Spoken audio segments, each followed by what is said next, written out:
Bem, então, voltando ao estudo do Livro dos Espíritos, nós estávamos na pergunta 919, cujo título é Conhecimento de si mesmo. Qual o meio prático mais eficaz que tem o homem de se melhorar nesta vida e de resistir à atração do mal? Resposta. Um sábio da antiguidade vô-lo disse: conhece-te a ti mesmo. Mas a pergunta seguinte é mais específica. A resposta é mais específica. É um grande texto de Santo Agostinho. Então, filha, grande no tamanho e grande na resposta.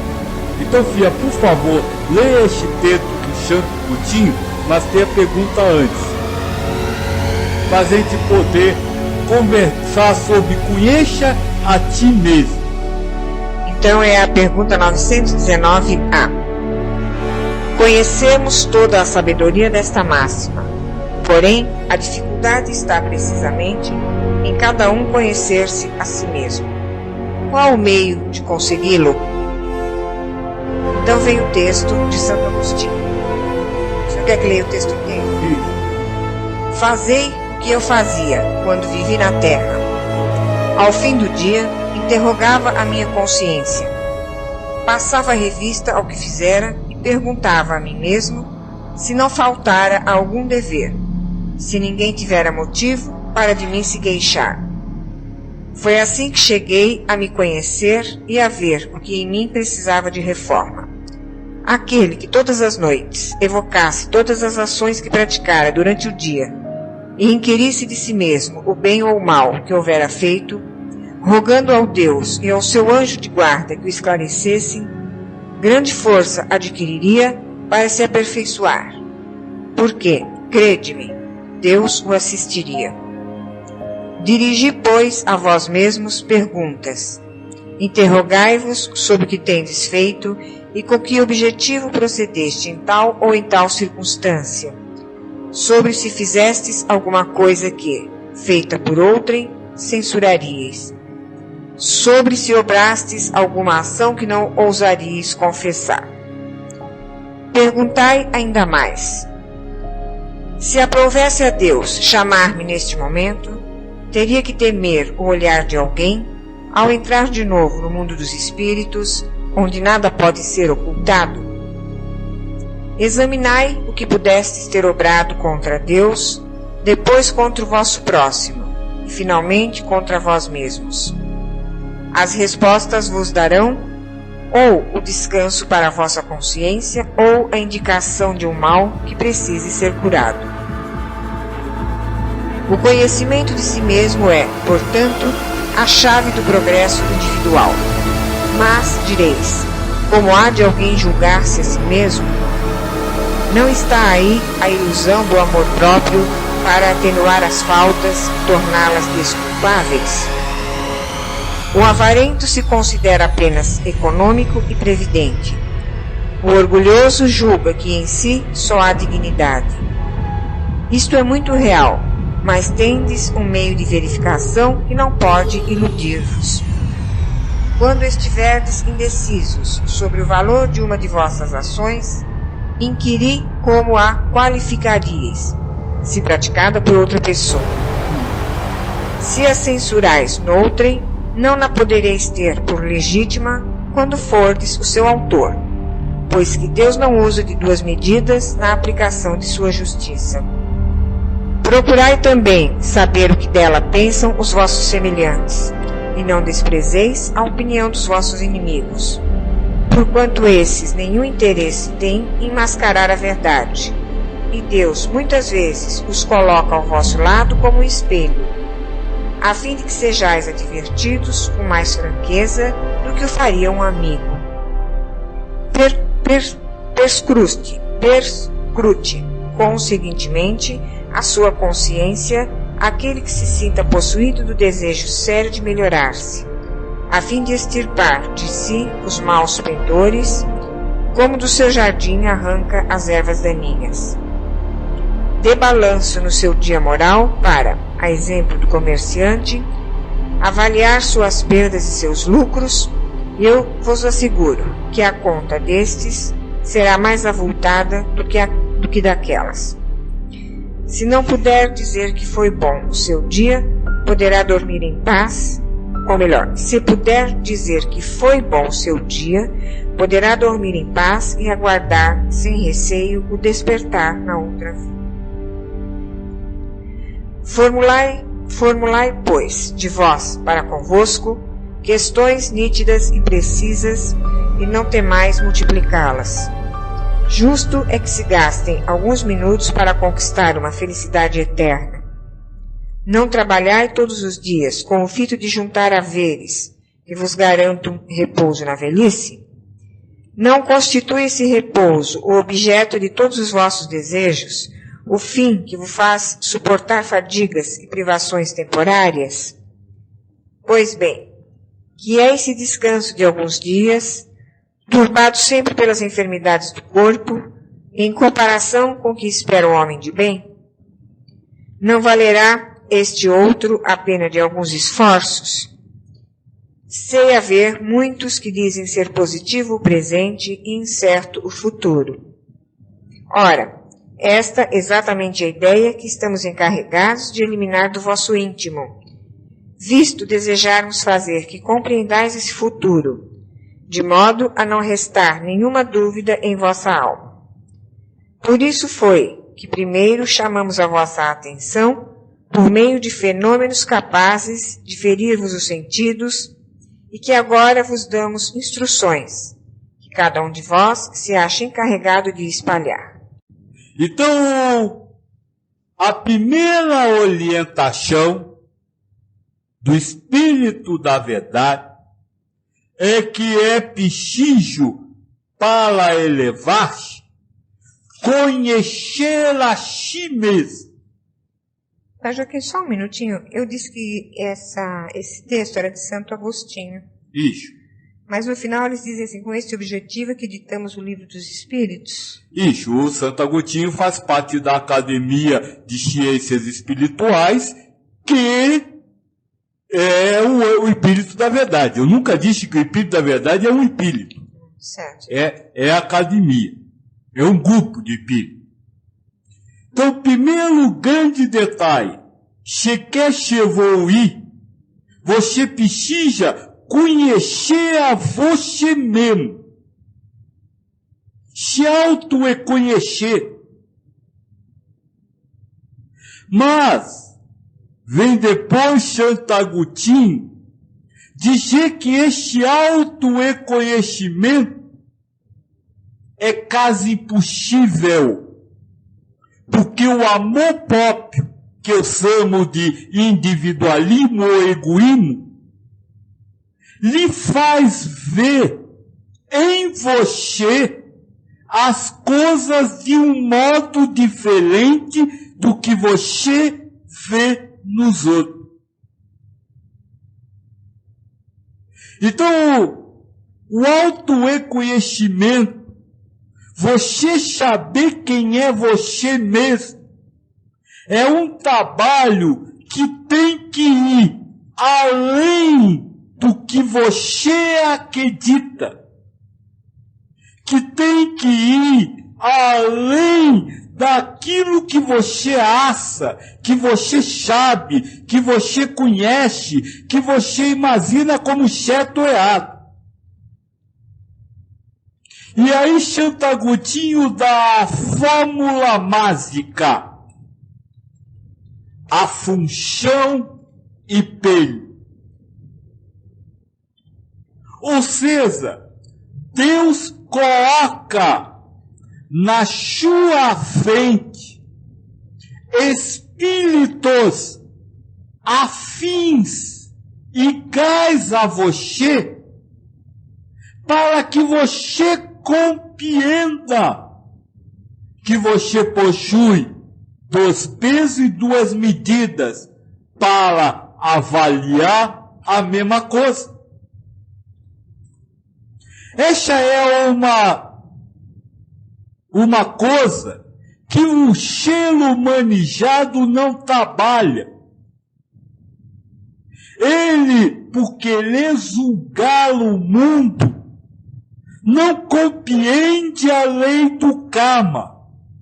A justa é achão, a chua achão. Essa a função e pelho. Vou dar na prática, vou falar na prática. Se você tem à sua frente alguém que quer levar vantagem em cima de você, é Deus lhe mostrando que você quer levar vantagem em cima dos outros.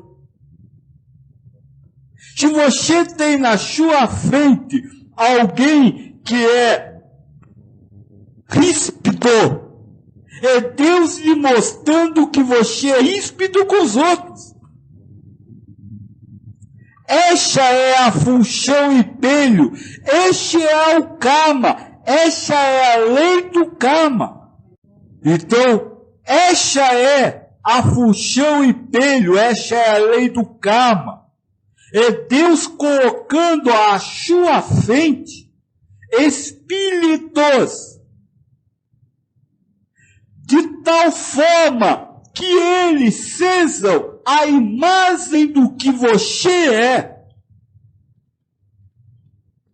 Então, se para você o mundo é uma droga, não tenha certeza, é o espelho. É a mesma forma com a qual você age com o próximo. Mas em você tem culpa. Mas em você tem motivos para dizer que está certa. Mas em você tem motivos para julgar o outro errado e você certo. Mas não é. É Deus lhe amando para lhe mostrar aonde você precisa trabalhar. Este é o conhece a si mesmo. Eu já disse lá atrás, se alguém chega na sua frente e diz que você é feio, é Deus lhe mostrando que você quer se achar bonito. E aí você passa, quando você compreende isso, você passa a se reconhecer. Se reconhecer como uma pessoa que dá mais importância à beleza do que o amor entre irmãos. Se alguém se chega na sua frente e lhe toma alguma coisa que é sua, é Deus lhe mostrando que você tem posses materiais. Você quer aquela coisa. E quando você xinga, você acusa aquele que roubou, você está postando para você e para Deus que é muito mais importante a posse material do que o bem-estar espiritual, do que a convivência entre irmãos. É isso que Santo Agostinho está mostrando, nos fazendo entender a lei do karma, nos fazendo compreender que aquele que pratica a ação que eu chamo de errada, não está praticando nada, mas Deus o colocou ali para a minha evolução, para que eu me liberte do meu individualismo, de ficar olhando só para mim como certo e o resto do mundo como errado, e possa, assim, amar universalmente a todos. Como eu disse, a resposta era longa, mas a síntese da resposta é a melhor que existe. E quando você compreende ela, o seu mundo muda. Ao invés de você ter na sua frente um ofensor, alguém que está lhe ofendendo, você vai ter um irmão que, comandado por Deus, zelado pela causa primária de todas as coisas, está criando um espelho para que você se reconheça e para que você possa trabalhar o seu ego, se libertando das verdades do ego que lhe faz aceitar como real a culpa do outro. Aí tá. Este é o conhece a si mesmo. Ninguém pode se conhecer, se autoconhecer, a não ser que esteja na frente do seu espelho. E todos que estão à sua frente são espelhos para que você possa aprender a amá-lo universalmente, deixando de achar-se certo e conferindo ao próximo o direito de também querer alguma coisa, de também ser alguma coisa, além daquilo que você quer que ele seja. Se tiver alguma pergunta. Adilson havia perguntado, essa função espelho que você citou é a mesma coisa de sombra de Jung? Sim, é basicamente a mesma coisa. Eu acho a função espelho, vamos dizer assim, uma palavra mais apropriada, porque é um reflexo de você. Então aquele que lhe ofende, não lhe ofende. A ofensa é um reflexo de você. Por isso eu acho a palavra espelho mais apropriada, porque é o reflexo. Então, se você hoje está sofrendo, se você hoje está passando por situações que não gosta, não acuse o mundo. Comece a olhar para dentro de você e verifique que você selou a motivação para que aquele espelho estivesse na sua frente. Isso nós temos falado ao longo destes 7 anos. Ninguém é culpado. Todos exercem, assim como você quando age com o próximo, mas eu vou falar disso. Todos agem como espelho de você. Kildério pergunta, a ofensa é devido ao fato de acharmos que somos algo, se acharmos que nada somos, não há ofensas, certo? Não é ser algo, é ter algo. Ter, fala direito. Ter. Isso. A ofensa, quando você decreta que foi ofendido, é porque o que aconteceu foi contrário ao que você acredita. Então não é ser, é possuir, é ter. Porque quem não tem verdades não fica ofendido.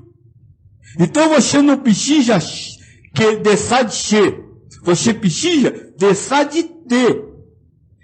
Essa é uma diferença, vamos dizer assim, fundamental. Por isso, ao longo desse trabalho todo, eu sempre disse que não é você mudar o que o ego lhe diz, ou seja, as verdades, mas você não acreditar nela.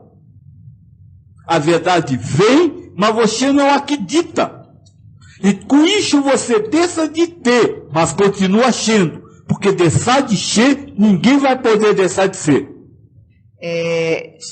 Adilson pergunta, Gandhi, antes de desencarnar, havia dito a um repórter que não precisava perdoar ninguém, pois nunca havia sido ofendido.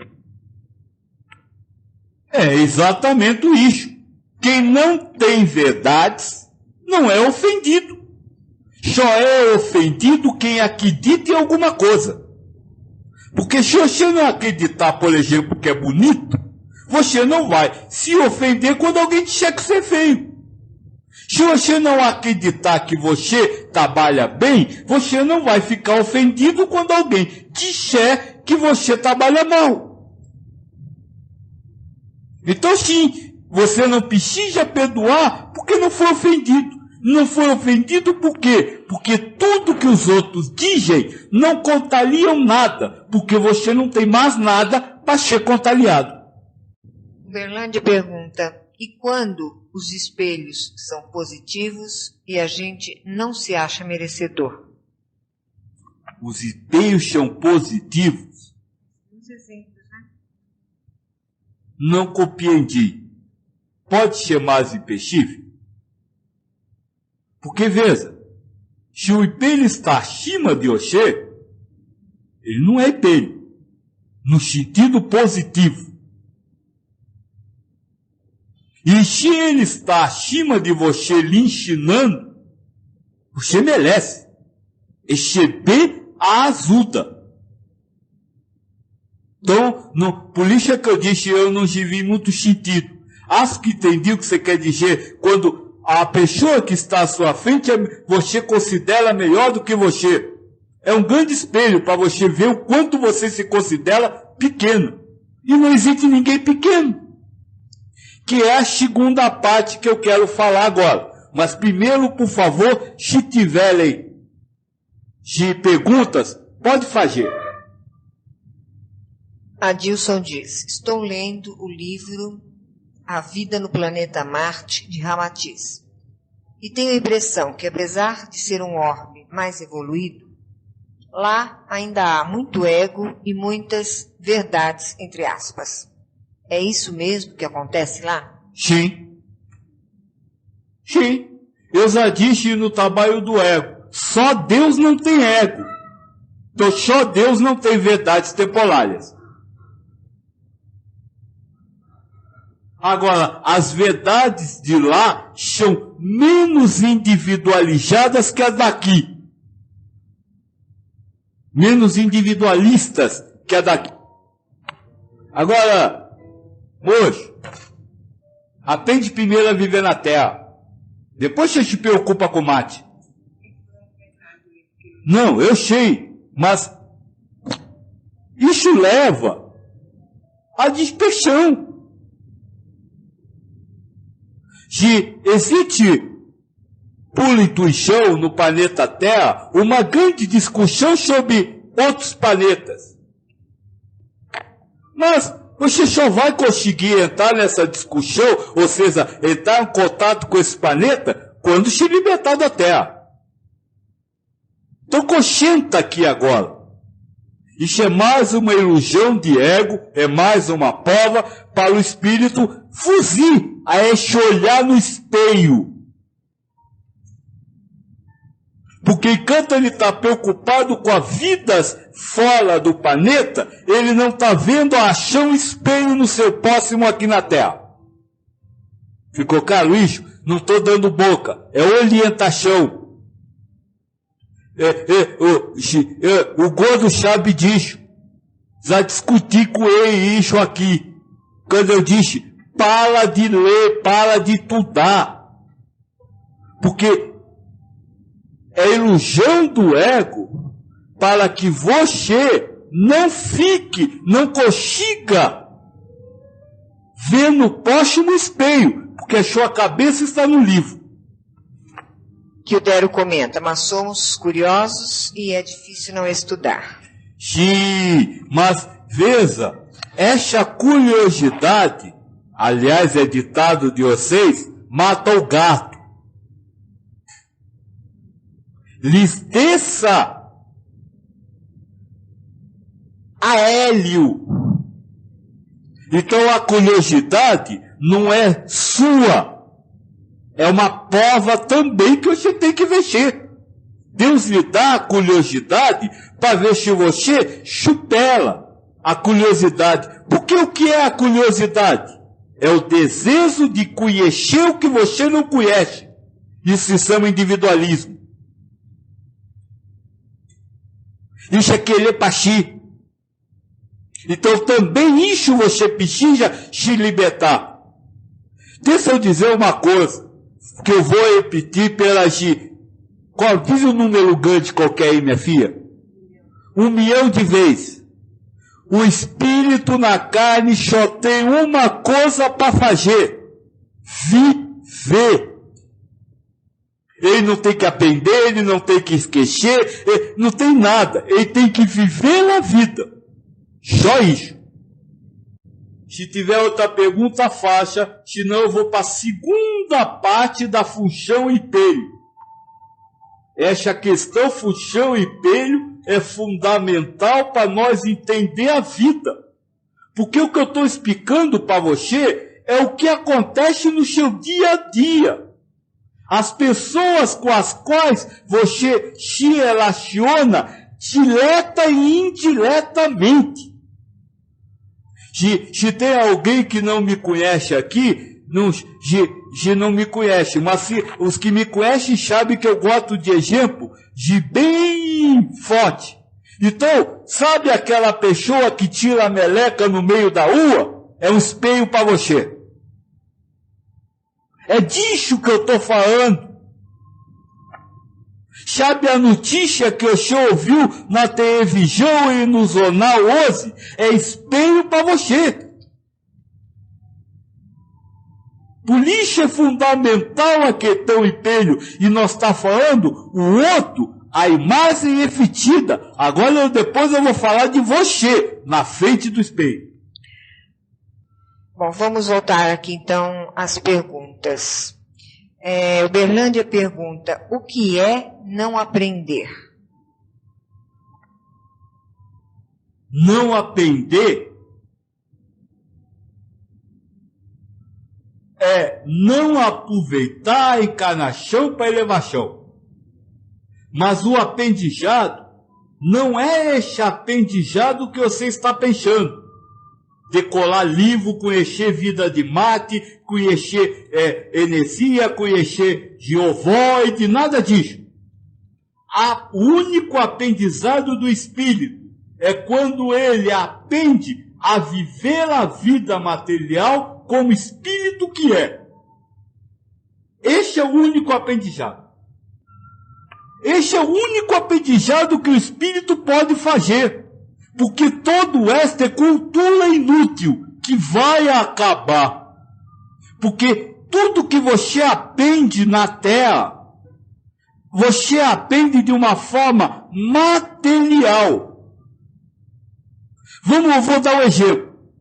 Você estuda energia,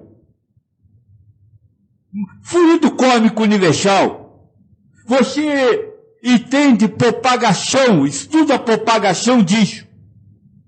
Mas esse aprendizado que você faz disso, ele é criado a partir de ideias, de formas, de valores que só existem no planeta Terra. Lembra lá no livro do Espírito, que o Espírito da Verdade pergunta assim, a energia, o fluido kármico universal é igual à energia elétrica?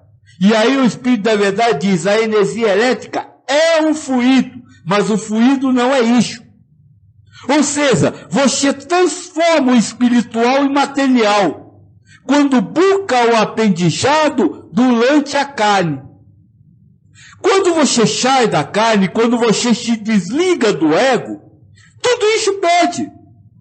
Por quê? Porque tudo isso, no sentido espiritual, já está na sua consciência espiritual. Você já aprendeu. Não nas figuras e formas feitas na vida terrestre, mas na forma real, universal. Então todo aprendizado, mesmo sobre as coisas espirituais, ele é pedido com o desencarne. Agora, todo aprendizado, no sentido de saber amar, portar-se como espírito, ele é eternizado. Então, eu vou falar da função espelho pelo outro lado. Quando você é o reflexo de alguém. Ou seja, quando você pratica alguma coisa frente a alguém. Você não pratica nada frente a ninguém. Você é effectio desta pessoa.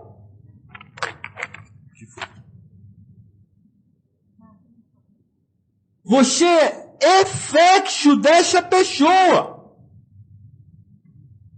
Então, com isso, nós acaba com uma coisa chamada culpabilidade. Se você não pode culpar o próximo, porque ele é o seu espelho, você não pode se culpar, porque você é o espelho dele. Esse é um aspecto importante na vida. O outro não é culpado, mas você também não é culpado. Porque não existem culpas. Existe cada um sendo effectio do outro. Cada um agindo em prol e benefício do outro. Olha que mundo maravilhoso, que Deus maravilhoso, que coloca alguém que lhe ofende, que aparentemente lhe ofende, como effectio seu, mas também lhe coloca como nervoso, pigão, quitalhão, conta quem lhe ofendeu como effectio dele.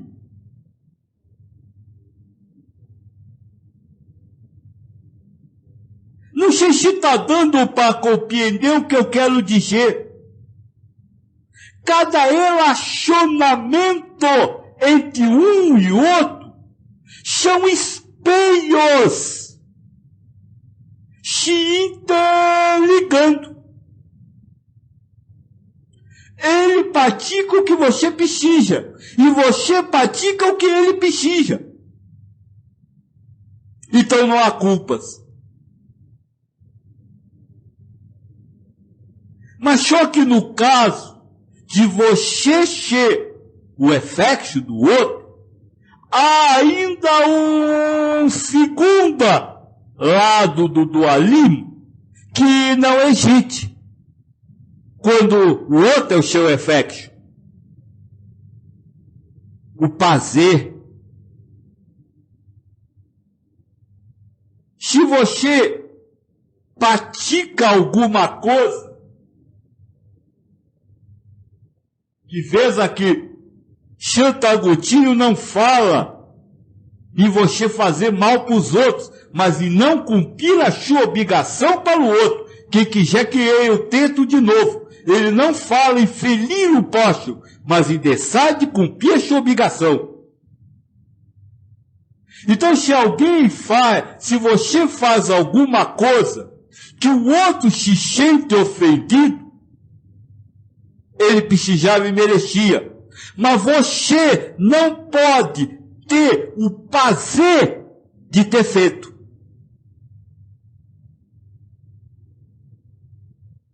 É aquela história. Fiz, tinha que fazer, aconteceu. Mas isso é a ação espiritual mais elevada. Mas aquilo, sabe, fiz mesmo, ele merecia, ele precisava, eu tinha que dar a resposta, eu tinha que bicar. Ou seja, você se sentiu satisfeito por fazer aquilo? Não adiantou nada. Você teve prazer. E com isso você não agiu espiritualmente.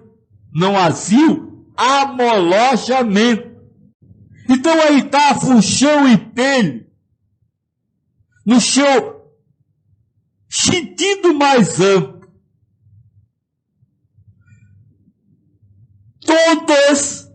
Tudo que acontece no universo e que você tem ciência é um espelho para você aprender a se auto-reconhecer.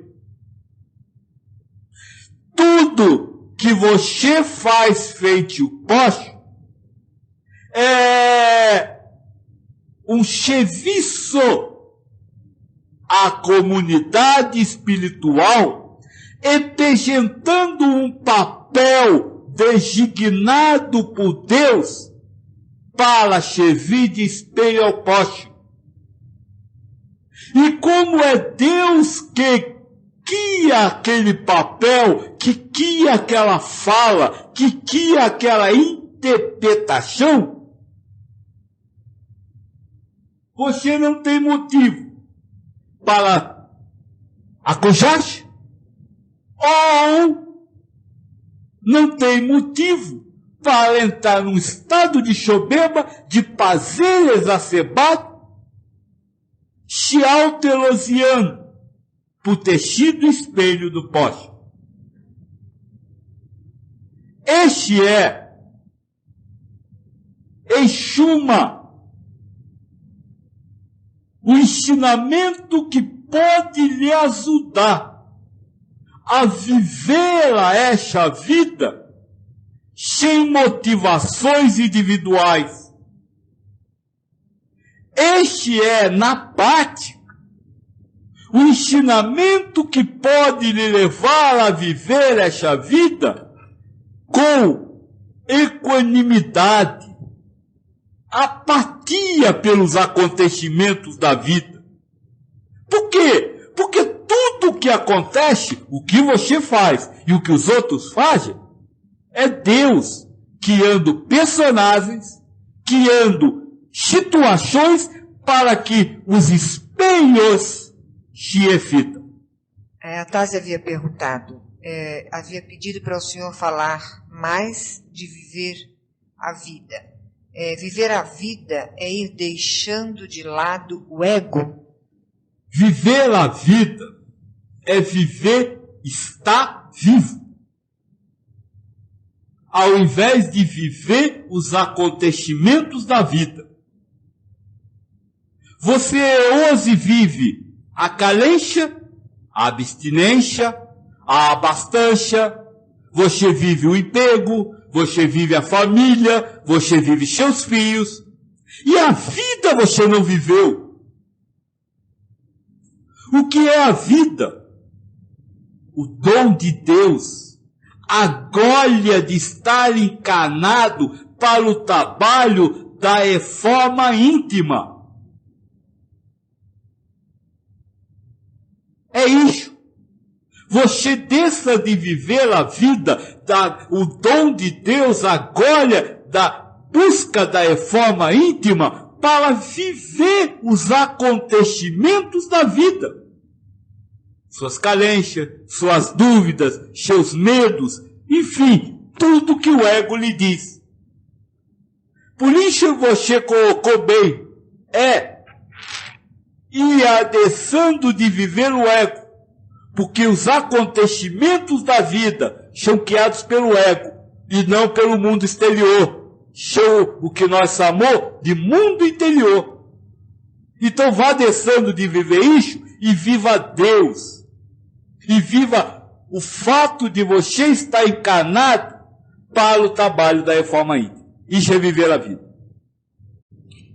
É por isso que não faz sentido discutir se uma raça é superior e outra inferior. É o tema que nós estamos falando, né? Aliás, nem existe racha, né? O que é racha?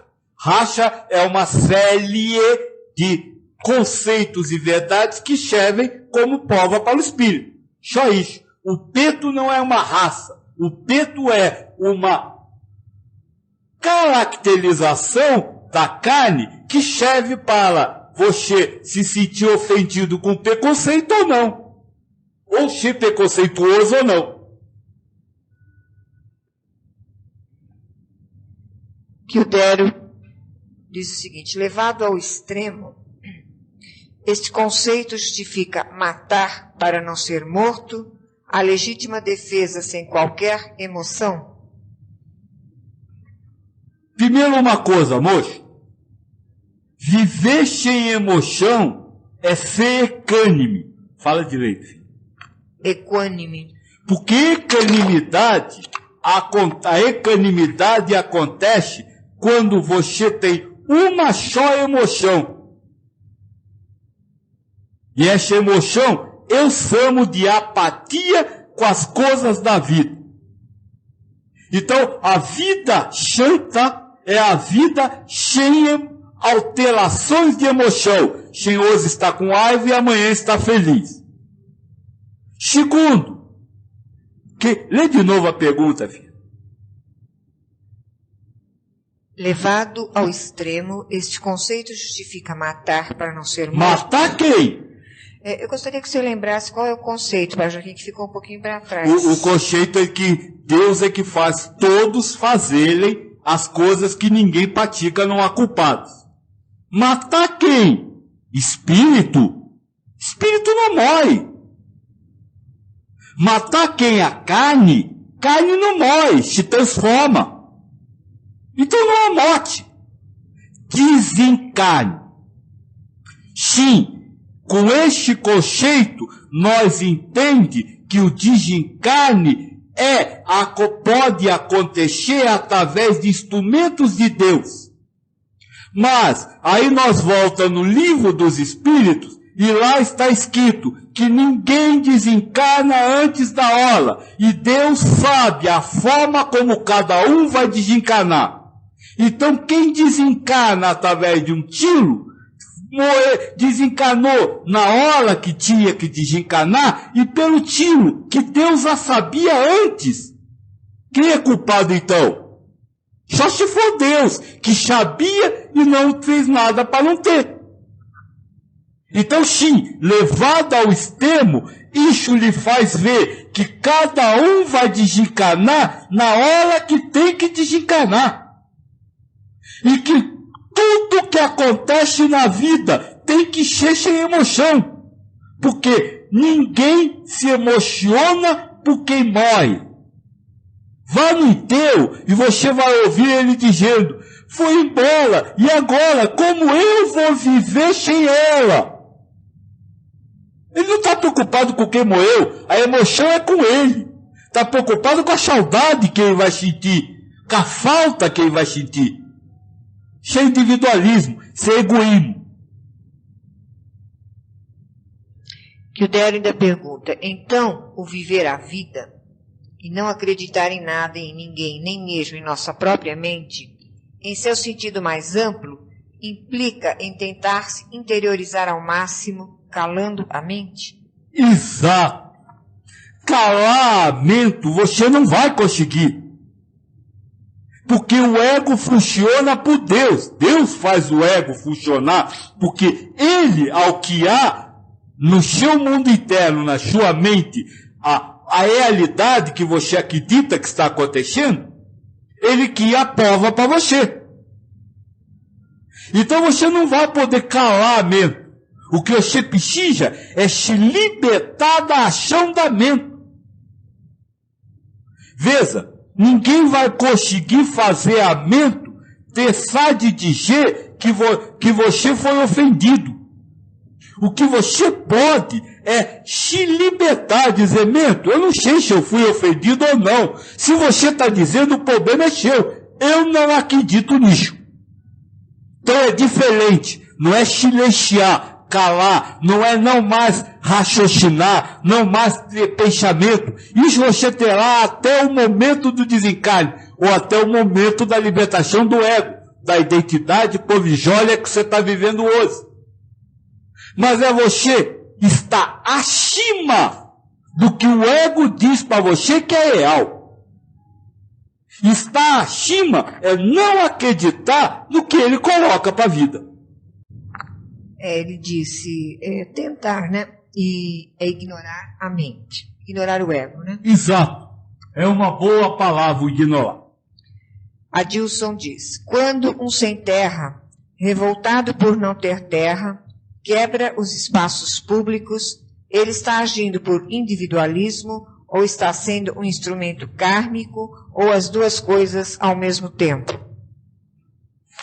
pode acontecer as duas coisas ao mesmo tempo ou não. Quando ele ase quebrando, ele está sendo o instrumento caro. Agora, se ao azir quebrando, ele tiver prazer, dizer, eu estou certo, eu tenho que quebrar mesmo, só aqueles monte de porcaria, porque aqueles que estão lá são ladrão, aí ele está sendo individualista, além de ser instrumento caro.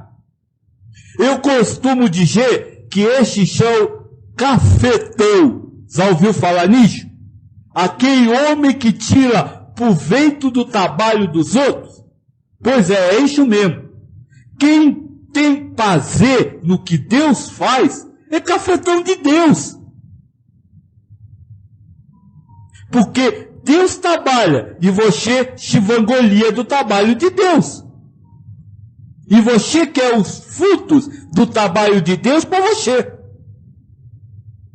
Então, pode haver as duas coisas. O ato em si não é individualista, é kármico.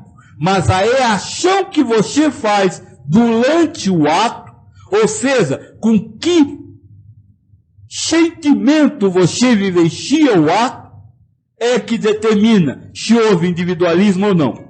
O moço que me perguntou do assassinato, essa pergunta é básica. Todo mundo acredita em espírito, mas todo mundo acha que a morte é horrível. De compreender o que eu quis dizer?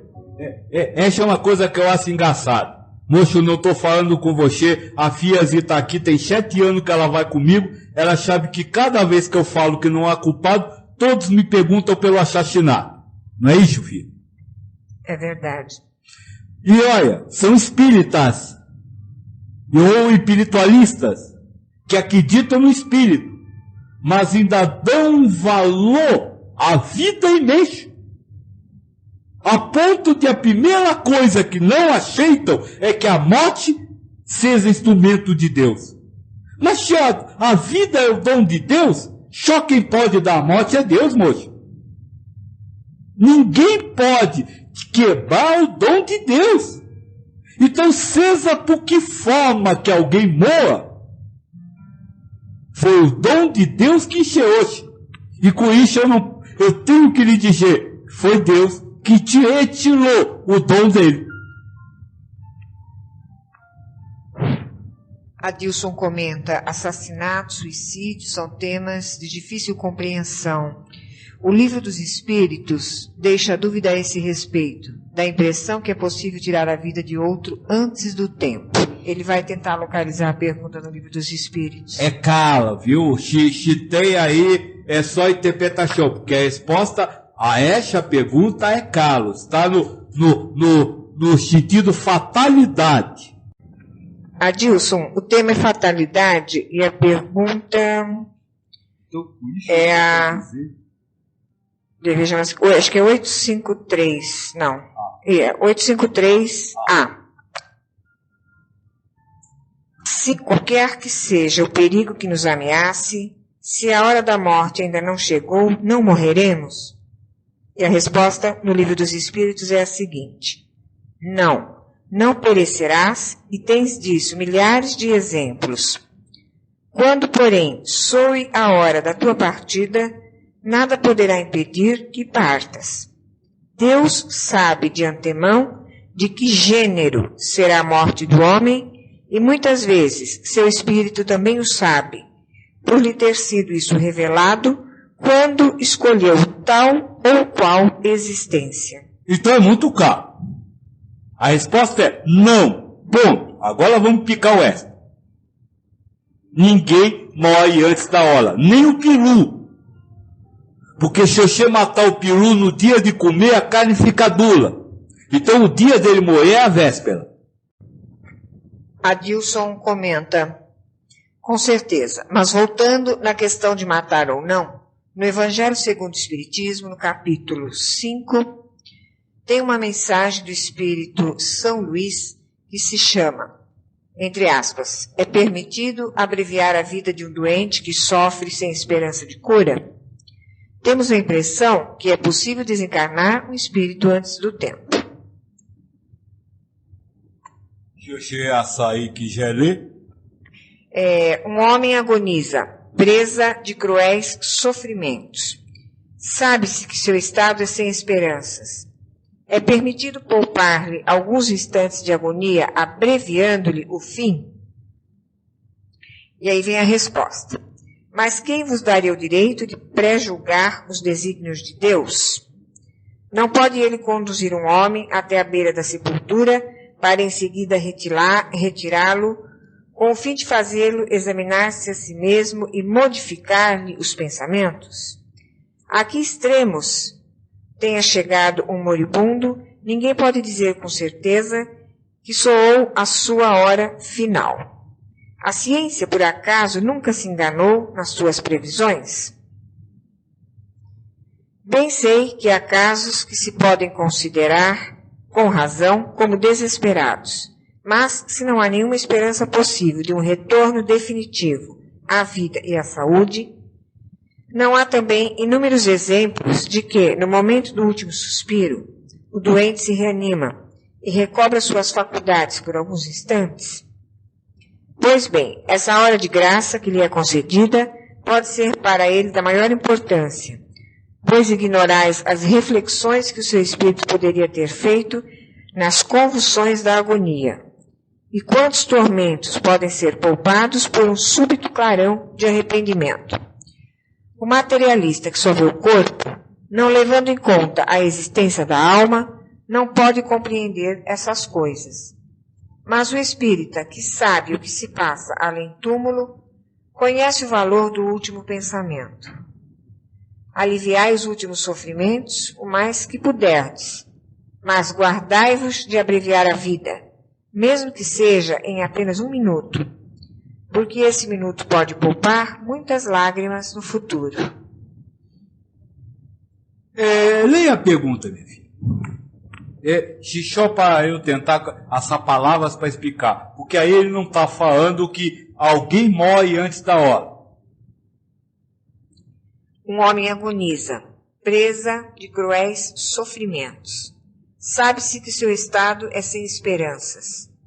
É permitido poupar-lhe alguns instantes de agonia, abreviando-lhe o fim? E aí ele diz, não é permitido poupar-lhe abreviando o fim. Ou seja, o fim jamais será abreviado. Ou seja, quando você desligar a máquina, você não abreviou o fim. Morreu na hora que tinha que morrer. É isso que está sendo dito.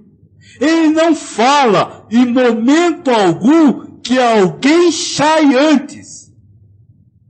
O que ele fala é que você não pode abreviar o fim. Não pode.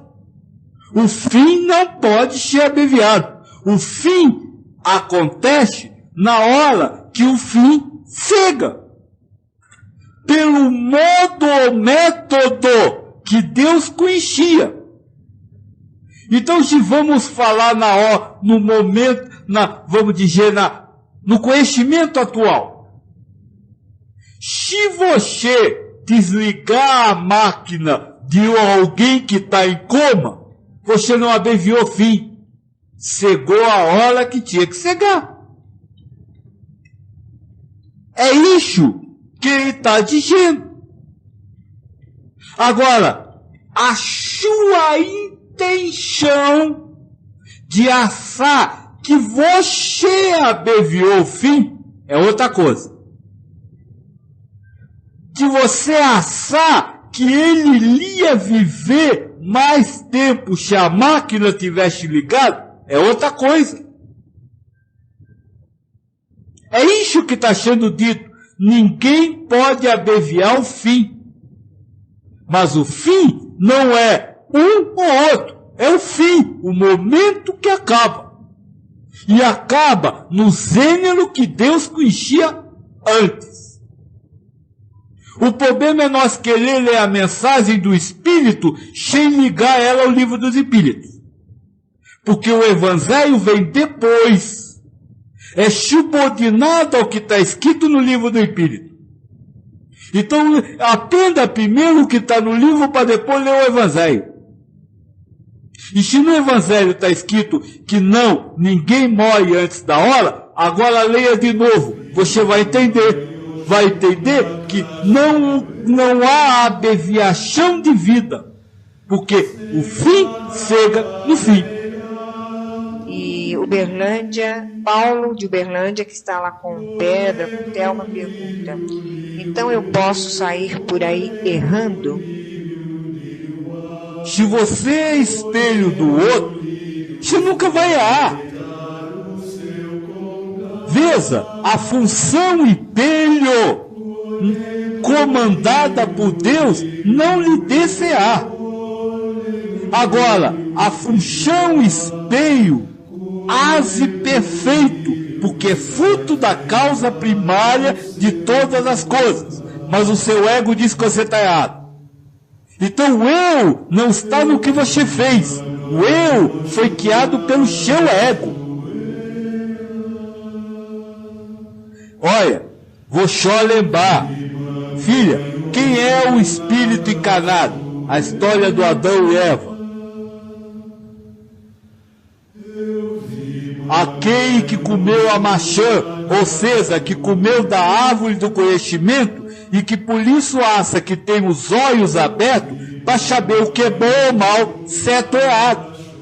Se você me diz que você sabe que alguma coisa está errada, é sinal de que você acha que você é capaz de julgar o bem e o mal. Ou seja, você ainda é um Adão que não voltou ao paraíso.